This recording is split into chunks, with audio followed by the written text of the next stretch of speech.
तो सबसे जरूरी क्या है कि योग को जीवन में उतारना। मूलतः शास्त्रों में 3 तरह की प्रज्ञा की बात कही गई है।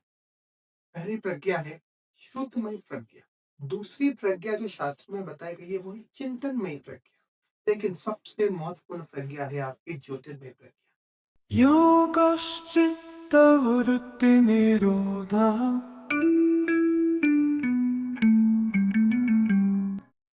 आजकल बहुत सारा स्पिरिचुअल कंटेंट ऑनलाइन अवेलेबल है।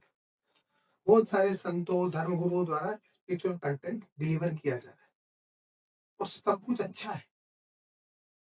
बस बात इतनी सी है कि आपके लिए क्या रेलिवेंट है और आप अभी क्या अपने जीवन में उतार सकते हैं ये आपको नहीं पता है। तो आप सुन तो सब कुछ रहे हैं, पर जीवन में कुछ भी उतर नहीं रहा। जब जीवन में कुछ उतर नहीं रहा तो फायदा नहीं हो रहा। जैसे उदाहरण के लिए ये बहुत एक कॉमन सी चीजें शास्त्रों में भी कही गई है। कई संत इसको कहते हैं कि भोजन करते वक्त पूरा ध्यान भोजन पे रहे, आप मौन रहे। और छोटी सी बात है, अगर इसको ही हम पूर्ण तरह से उतार ले तो कम से कम एक चीज तो उतरी, एक चीज तो सदी।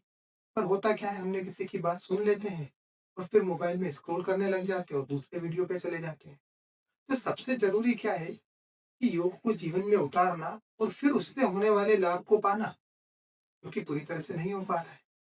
तो हम क्या करने की कोशिश करेंगे कि आने वाली वीडियो सीरीज में कुछ ऐसे वीडियो बनाएंगे, कुछ ऐसी टिप्स देंगे जिससे कि योग जीवन में उतरे।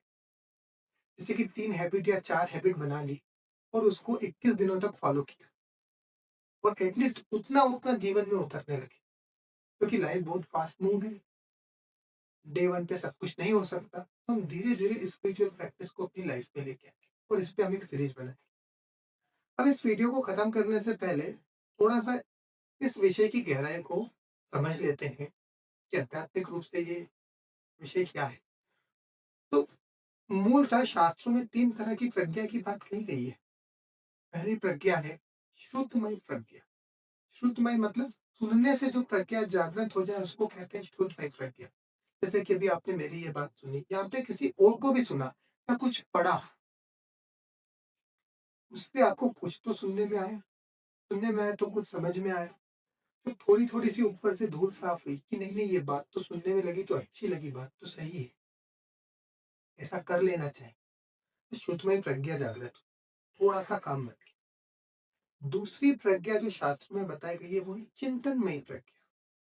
अब चिंतनमयी प्रज्ञा मतलब क्या? एक तो बात सुन लिया, अच्छा लगा, ऐसा कर लेना चाहिए, बात खत्म नहीं। अब आप स्टेप 2 पे जा रहे हो। अब आप उस पे विचार कर, आपके मन में चिंतन मनन हो रहा है कि अरे इसको कैसे करें, कहाँ से हेल्प मिल जाएगी, क्या होगा। आपने अपने सर्कल में इसको डिस्कस किया, कुछ उससे निष्कर्ष निकालने की कोशिश करने लगे, तो समझो कि चिंतनमयी प्रक्रिया जागृत होगी कि उस चीज का आपको एक विचार चलने लग गया। ऐसा नहीं कि सिर्फ सुन लिया और छोड़ दिया, अब उसका विचार भी चल रहा है। तो चिंतनमयी प्रक्रिया जागृत होगी और अच्छा काम हो गया, एक स्टेप और आगे बढ़ गए। लेकिन सबसे महत्वपूर्ण प्रज्ञा है आपकी ज्योतिर्मय प्रज्ञा। जब तक ज्योतिर्मय प्रज्ञा जागृत नहीं होगी, आप योग के अंतिम परिणाम को उपलब्ध नहीं। और ज्योतिर्मय प्रज्ञा जागृत करने का एक ही तरीका है, योग में उतरना, गहरा ध्यान करना, उससे ज्योतिर्मय प्रज्ञा जागृत होगी।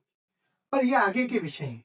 पहले तो हम ये करेंगे वही जो मैंने कहा कि छोटी-छोटी सी स्पिरिचुअल हैबिट्स को लेंगे और उनको लाइफ में उतारने की कोशिश करेंगे। योगश्चित्तवृत्तिनिरोधः।